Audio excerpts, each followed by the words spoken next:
Je lance une interview, on y va. Je m'appelle Achraf Eshkaou, je suis un acteur de la vie culturelle et je suis chef de projet culturel au sein de l'association C'est Culturel basée à Valenciennes. Jeune en scène, c'est un spectacle que j'ai développé depuis 2008 en région parisienne, à Noisy-le-Grand. Et aujourd'hui, Jeune en scène, c'est comme Incroyable Talent, sauf que la différence avec tous les talents, je les mets en scène sur un spectacle complet qui dure 1h30. Ça, c'est la base de Jeune en scène. C'est qui permet de ces jeunes-là qui puissent développer leur talent. L'idée de ce projet m'est venue en regardant Incroyable Talent chez mes parents. Je me rappelle, nos fauteuils à nous, ça s'appelle le Seddari. Donc pour ceux qui connaissent, ils vont comprendre de quoi je parle. Donc je regardais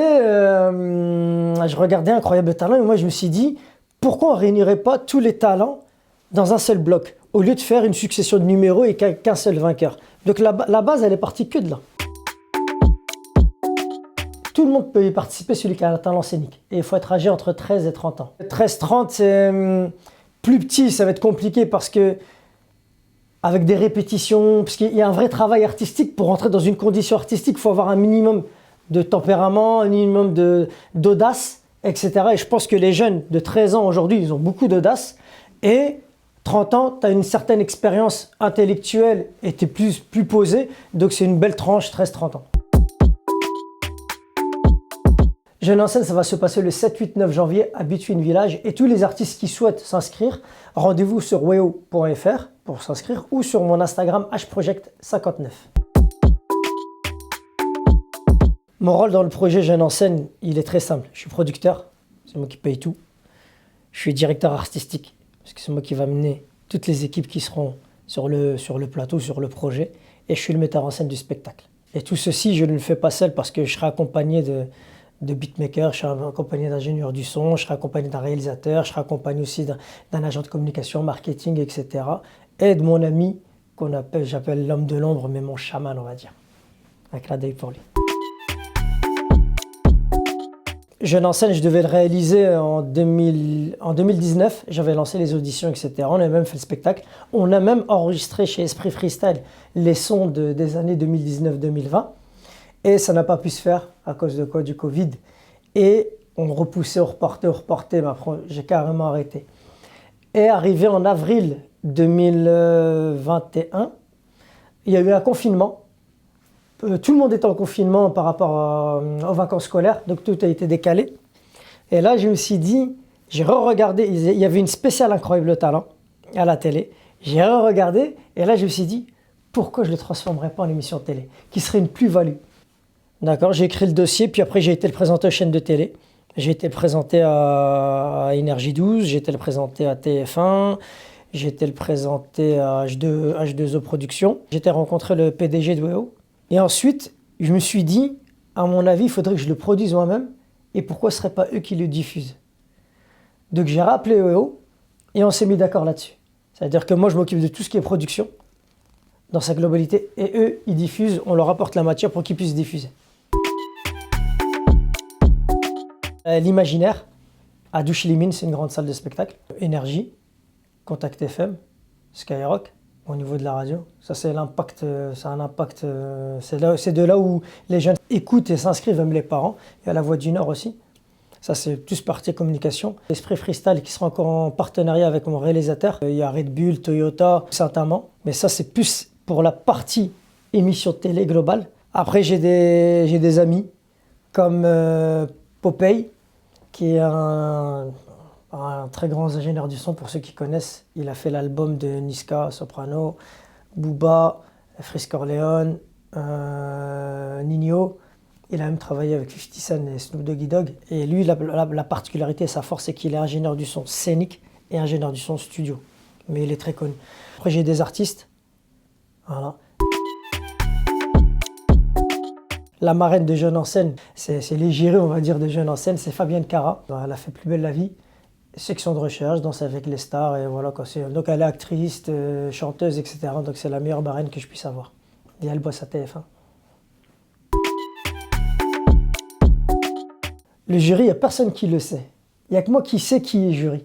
Parce que ça a toujours été comme ça. Hein. C'est pas juste par rapport à l'émission, ça a toujours été comme ça. Et les jurys, même ne connaissent pas les artistes. Et les jurys eux-mêmes ne se connaissent pas. Comme ça, il n'y a pas de « Ah oui, parce que Jeune en scène, ça n'a rien à voir avec The Voice ou Nouvelle Star ou Incroyable Talent, etc. » C'est vraiment une chose inédite. Même les auditions ne se passent pas comme ce qu'on voit à la télé, quoi. Vous allez les rencontrer, mais ça sera au fur et à mesure des épisodes. Il n'y a pas de gagnant. La particularité de Jeune en scène, c'est ça aussi. Il n'y a pas de gagnant. Le plus important, c'est qu'on est là pour partager une aventure humaine, une aventure artistique. Et la plus-value, c'est quoi? C'est que moi, je m'engage qu'ils ont une réussite artistique. C'est-à-dire, je vais te donner un exemple simple. I2S. Il est venu, je l'ai rencontré à l'âge de 13 ans. C'est son père qui me l'a ramené. Il a participé à une radio que j'avais à l'époque, Musico. Et de là, je lui ai dit, viens, fais Jeune en scène. Il a fait Jeune en scène, il a passé les auditions, il a participé au spectacle. Après le spectacle, c'est là après que je m'occupe des artistes, individuellement. Après, il a signé en maison de disque. Et voilà. Voilà ce que j'apporte. Faut pas croire, on n'est pas à la télé. La télé, il n'y a qu'un seul vainqueur. Mais sur le vainqueur et les 10 000 personnes qui sont passées, sauf que moi, avec tous les artistes qui participent à Jeune en scène, qui ont été sélectionnés ou pas, je les accompagnerai individuellement sur leur projet artistique. Certains peuvent me dire que voilà, je vais faire mon album, je vais faire des clips, etc. Ben, moi, je crée un réseau pour qu'on puisse développer leur projet avec une équipe.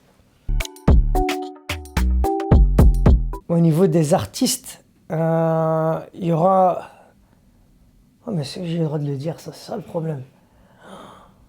Je vais dire un truc sur moi, comme ça je suis tranquille. D'accord? Je sais que j'aurai ma propre émission au sein de EO pour présenter Jeune en scène, dans sa globalité. J'aurai ma propre émission. Je dirais plus des ambitions que des projets à venir, parce que mes projets, bah, ça continue. Mon ambition, c'est que H Project, que ce soit plus qu'un label, ce soit vraiment une boîte de production.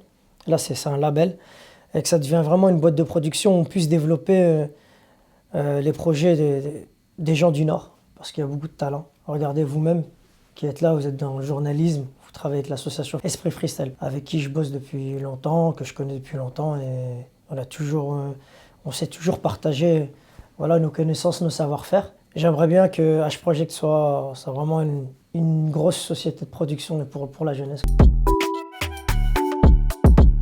En fait, Jeune en scène, tout le monde peut y participer, il n'y a pas de nombre limité. Même le jury, si il sélectionne des artistes, moi, je m'en fous, je ne fais pas partie du jury. Donc, si j'en ai 200, bah, je dois conjuguer avec 200.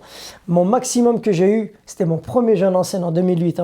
Je crois qu'on avait 3000 inscrits, je crois. Et on a pris 180 jeunes. Mais c'était incroyable. Mais on était en région parisienne, c'est pas pareil.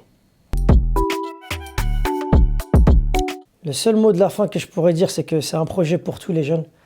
Jeune en scène appartient à tout le monde. C'est pas parce que moi, vous me voyez, moi, ça ne reste que moi. Le plus important de Jeune en scène, ça appartient à tout le monde.